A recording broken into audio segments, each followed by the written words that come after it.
from one office to another, and the files are separated.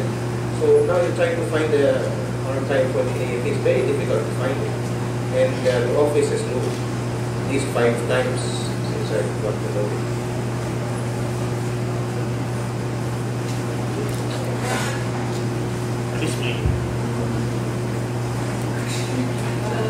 Really, but just a while ago, Professor and I were talking about this anti-communist thing that's been there. But you know, nowadays, the last couple of years, I've spent time in Mindanao on and off, and I was staying in the camps, and it's just really so amazing how officers are so well bonded with the civil society. And I think for me, that's where I take off from, you know, the idea that maybe the next generation will change. There are peace with them, they deal with them, but this is in the context of trying to find peace in that area. So in other parts of the country, I'm not quite sure how it is, but I know that they work well in some provinces like Bohol and some parts of Luzon, but I'm not quite sure where in Luzon. But so I think there's a change there because of you know, these social factors. The thing about Mariana, I don't know if I think it's a crackpot. You know, I mean, just if somebody like from the general staff will do that, then it's a big problem. Then you know that there's trouble going on. And I've always seen in the last few years that, you know, popular coups that have worked are those that happen in the mainstream. You know, for example, well, people power. It's mainstream, very mainstream. And Arab, when he was toppled, they got to Anchi Reyes. It's a popular coup, really, without any bloodshed, without anyone, you know, putting out their guns. So I think when something like that happens, there's always a combination of the military and the civilian. We've never really gone away from that recipe. I haven't seen it, and I don't know what's going to happen in the future.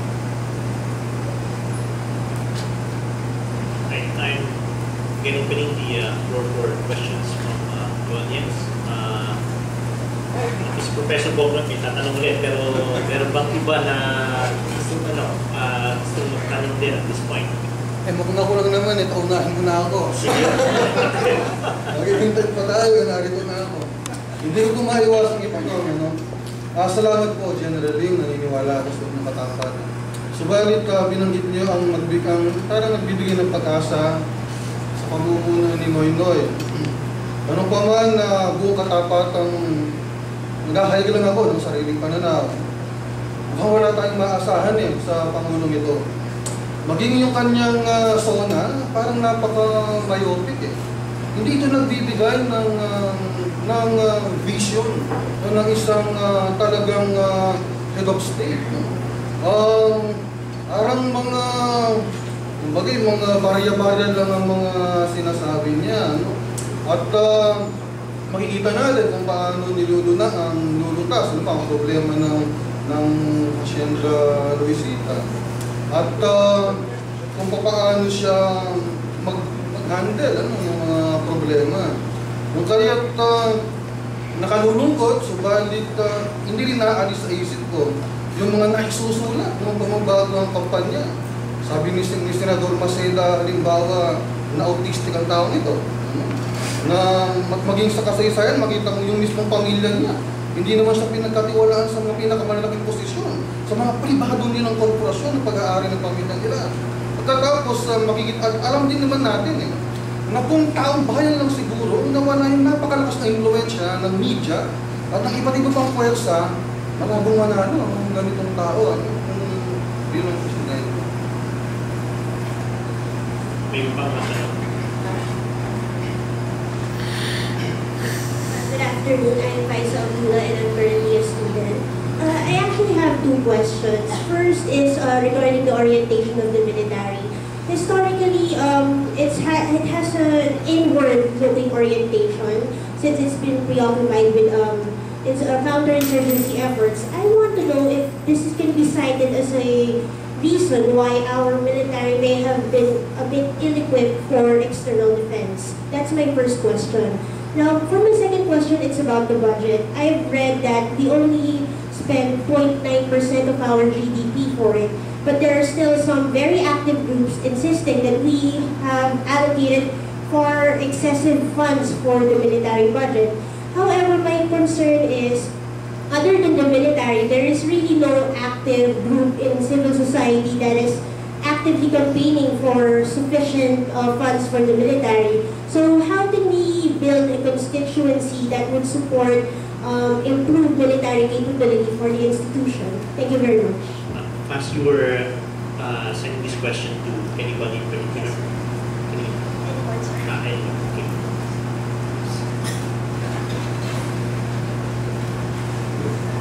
Magandang hapon po, Jean-Paul Yabes from School of Economics. Ang katanungan ko po ngayong hapon na ito ay, alam mo po natin lahat na ang isa sa mga ninuno ng people power ay ang samahan ng mga mag-aaral na nagtutulak para sa pagbabago.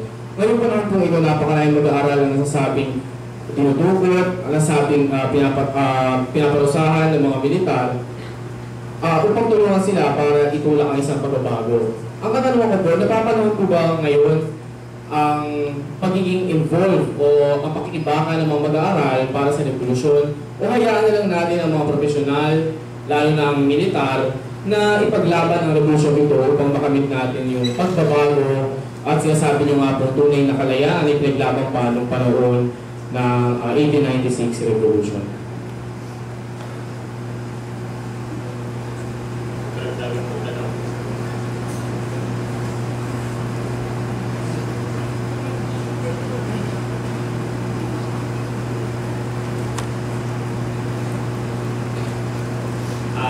Sa ating pinag-gallery ko mamaya may wala.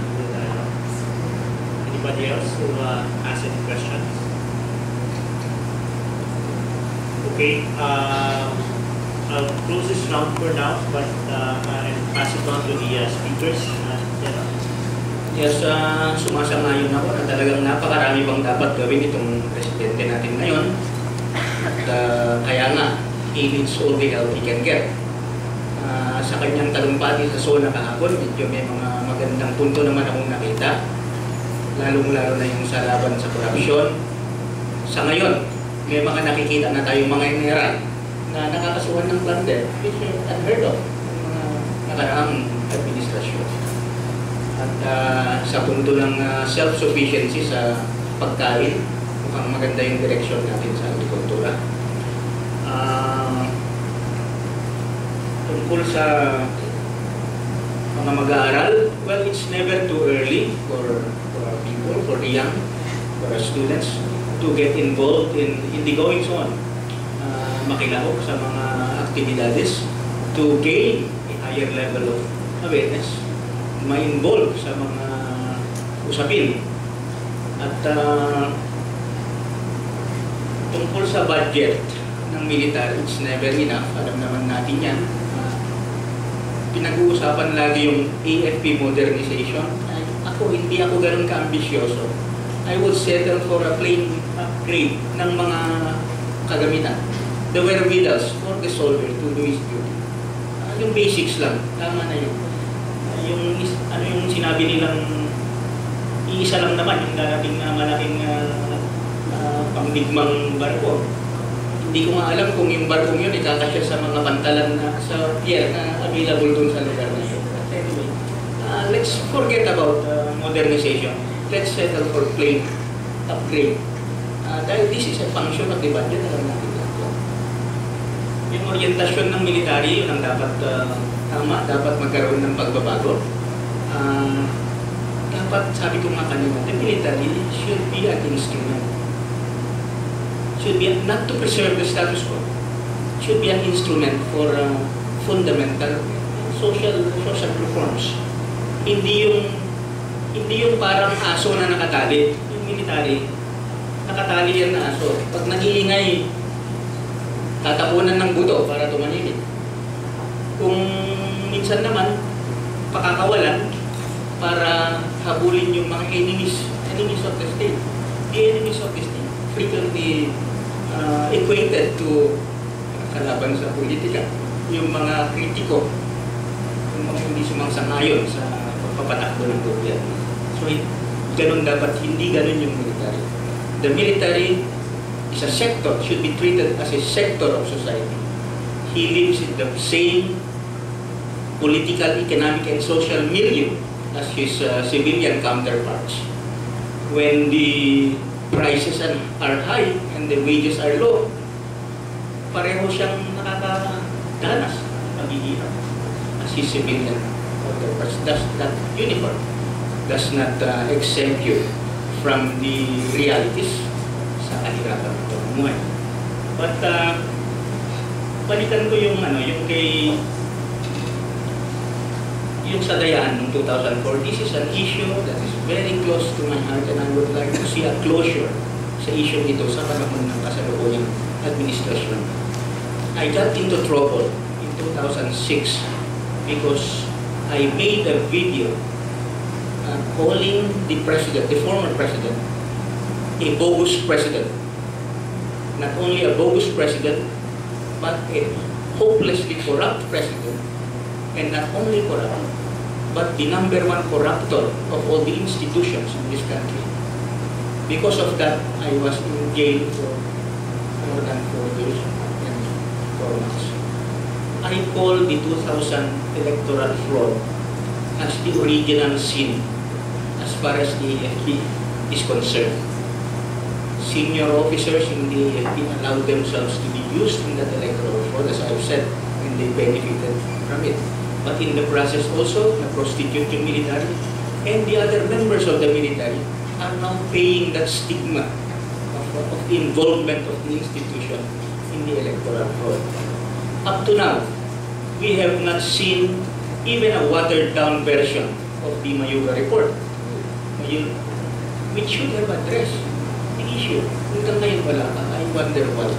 So, dapat mabigyan ng ito ay sugat na hindi pa naghihilom sa EFP. Dapat mag-isara na ito sana sa administrasyon.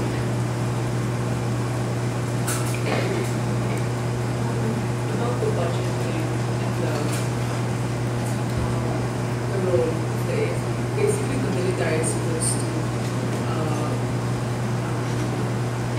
the mandate of the military is supposed to be for external defense. Because of what they've been doing the last few years, which is heavy on internal security, they function basically more like police rather than the military, the function of the military. The budget is really relative. When you look at it, of course, it looks big. It's too much. But when you go down, when you break it down, it's really not enough. Like you only had 5 billion for modernization, which is true. We haven't really had any modernization because it's really just basic upgrade, and that's what they've been trying to do for the last 2 or 3 years. For example, for the battalions, retraining the battalions, equipping them with new guns, new communication, stuff like that. Kaya the idea of having big ships and planes, wala na yun. Wala pa muna yun. And this Hamilton, it just really has to come in because the destroyer that we have, which is the battleship, the flagship that we have, which is what Professor Jose said, this is World War II vintage ship. But it's also in the budget, for example, where you see a lot of it goes to the veterans. They're saying that maybe if they didn't have that, they would have enough breathing space to get what they need. But most of it goes to maintenance and operating expenses and personnel, meaning salaries, and walang capital outlay. So for all these years, talagang, well, it's almost like they broke, really, because the money that you get are money that you have to bring out immediately for salaries. And it's also where the corruption begins with the maintenance and operating expenses, because that's where all this conversion takes place. So it's really very complex when you think even just of that, because the defense reform is so exhaustive. I mean, to do it really will take a lot of years, and now it's just like baby steps. And to make it happen, you have to have a lot of political will, and that's where we'll have to see what the president will do.